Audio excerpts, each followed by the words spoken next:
2024 সালে শুরু হয়ে গেল আরেকটি দুর্দান্ত স্কলারশিপ, সেটি হচ্ছে ন্যাশনাল স্কলারশিপ।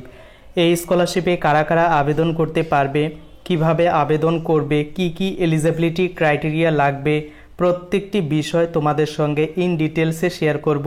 ভিডিওটি সম্পূর্ণ দেখো এবং ভালো লাগলে অবশ্যই চ্যানেলটিকে সাবস্ক্রাইব করো। তো চলো ভিডিওটি শুরু করা যাক। তো সর্বপ্রথম এই ন্যাশনাল স্কলারশিপ পোর্টালে তুমি আবেদন করতে পারবে কি না সেটা তুমি নিজেই তোমার মোবাইলের থেকে চেক করে নিতে পারবে। তো আমি স্টেপ বাই স্টেপ সম্পূর্ণ প্রসেসটা তোমাদের সঙ্গে শেয়ার করছি। সর্বপ্রথম তোমরা অফিসিয়াল পোর্টালে চলে আসবে। এনএসপি স্কলারশিপ লিখে সার্চ করলে প্রথমে যে ওয়েবসাইটটা পাবে সেই ওয়েবসাইটে চলে আসবে। ওয়েবসাইটের লিঙ্ক ভিডিও ডেসক্রিপশনেও দেওয়া থাকবে। তো এখানে আসার পর একটি 3 ডট মেনু দেখতে পারবে, এখানে ক্লিক করবে। দেন তোমাদের সামনে এই রকম ইন্টারফেসটা ওপেন হবে। এখানে নিচের দিকে স্ক্রল করার পর একটি অপশন দেখতে পারবে, পাবলিক বলে একটি অপশন আছে এবং থার্ড সেকশনের আন্ডারে স্কলারশিপ এলিজিবিলিটি। তো এই অপশনটিতে তোমাদের ক্লিক করতে হবে। এখানে ক্লিক করার পর তোমাদের সামনে একটি নতুন ড্যাশবোর্ড ওপেন হবে।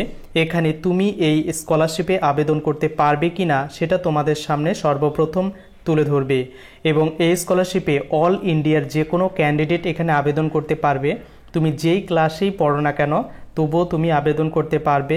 তার সঙ্গে এসসি, এসটি, ওবিসি, জেনারেল নির্বিশেষে ছেলে মেয়ে প্রত্যেকেই এখানে কিন্তু আবেদন করে দিতে পারে। তো চলো একে একে এবার এলিজিবিলিটি ক্রাইটেরিয়াগুলি তোমাদের সঙ্গে শেয়ার করছি। তো এখানে কি করবে, সর্বপ্রথম তোমাদের স্টেটটা এখান থেকে চুজ করে দেবে। এখানে তোমার কিন্তু মোবাইলের সাহায্যে তুমি কিন্তু করবে। তোমার এখানে ফার্স্ট নেমটা এন্টার করে দেবে, তারপর তোমার জেন্ডার এখান থেকে চুজ করে দেবে। এরপর তোমার ডেট অফ বার্থ যে আছে সেই ডেট অফ বার্থটা এখান থেকে এন্টার করবে। এখানে ক্যালেন্ডার অপশন পাবে, ক্যালেন্ডার থেকে তোমার ডেট অফ বার্থটা কিন্তু চুজ করে নেবে। তো এখানে আমি আমার ডেট অফ বার্থটা চুজ করে নিচ্ছি ডেমো হিসেবে।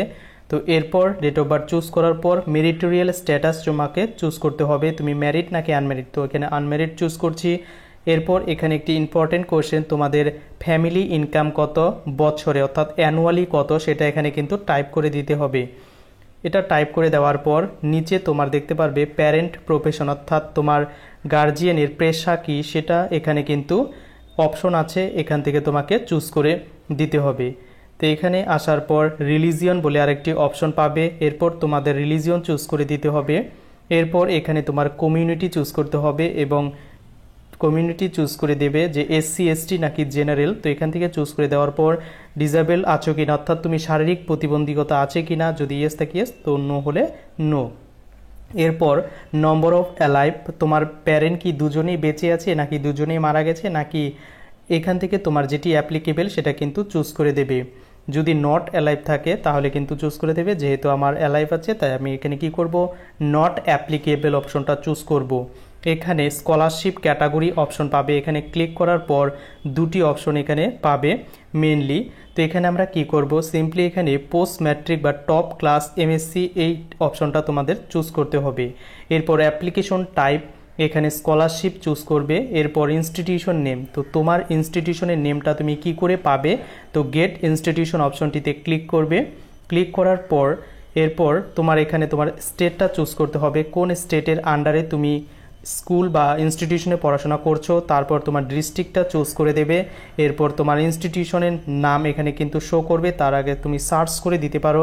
সার্চ করে দেওয়ার সঙ্গে সঙ্গে সেই ইনস্টিটিউশনের নাম তুমি কিন্তু দেখতে পারো এবং যেটা তোমার ইনস্টিটিউট সেটা চুজ করে ইয়েস অপশনটিতে ক্লিক করে দেবে। এরপর তুমি কোন কোর্সে বর্তমানে অ্যাডমিশন নিয়েছো, 11 নাকি 12 নাকি আর্টস, তো এখান থেকে তোমরা যেটি ইচ্ছা সেটি কিন্তু চুজ করে দেবে। এরপর কোর্স ইয়ার, তো কোর্স তোমার যদি 1 বছর হয়ে থাকে তাহলে 1 বছর চুজ করবে। আর তোমার যদি পোস্ট ম্যাট্রিক না হয়ে হায়ার এডুকেশন হয় তাহলে তুমি এটাও কিন্তু চুজ করে দিতে পারো। এরপর এখানে তোমার মোড অফ স্টাডি, তুমি রেগুলার নাকি পার্ট টাইম হিসেবে, তো রেগুলার অপশনটি চুজ করবে। প্রিভিয়াস ক্লাসের তোমার মার্কশিট কত ছিল, পার্সেন্টেজ সেটা চুজ করবে। তোমার কোর্স ইয়ার কত ছিল অর্থাৎ কোন প্রিভিয়াস ইয়ারে তুমি অ্যাডমিশন নিয়েছিলে 2023 সালে। এরপর তোমার যেগুলো এলিজেবল সেগুলো হচ্ছে প্রিভিয়াস বোর্ড ইউনিভার্সিটির নাম লিখে দেবে, ক্লাস 12-এর রোল নম্বর লিখে দেবে, ক্লাস 12-এর বোর্ডের হচ্ছে ইউনিভার্সিটির নেম, তোমার রোল নম্বর, ক্লাস 10-এর কম্পিটিটিভ, তোমার যদি এগুলো থেকে থাকে তাহলে ফিল আপ করবে, না থাকলে ফিল আপ করতে হবে না। এরপর নিচের দিকে চলে আসবে, এখানে তুমি কম্পিটিটিভ এক্সামের জন্য কোনো প্রিপারেশন নিচ্ছ কিনা, যদি ইয়েস হয় তো ইয়েস, নো হলে এখানে ফিল আপ করতে হবে না। এবং নিচে একটি অপশন দেখতে পারবে, এখানে ক্যাপচার কোডগুলো, এই ক্যাপচার কোডগুলো এন্টার ক্যাপচার বলে অপশন পাবে।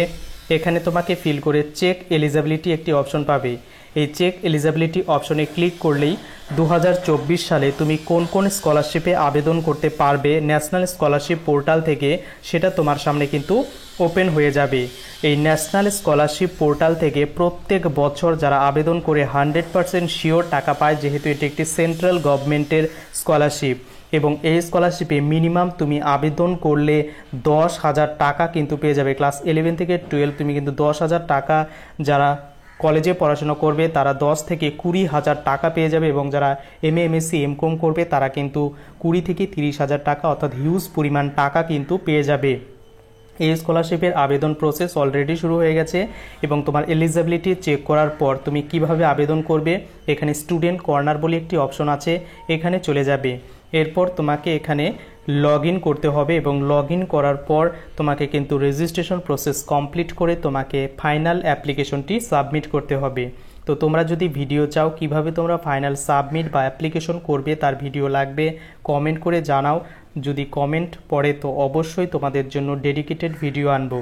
তো এই ছিল latest update national scholarship related. তো ভিডিওটি কেমন লাগলো অবশ্যই কমেন্ট করে জানাতে ভুলো না।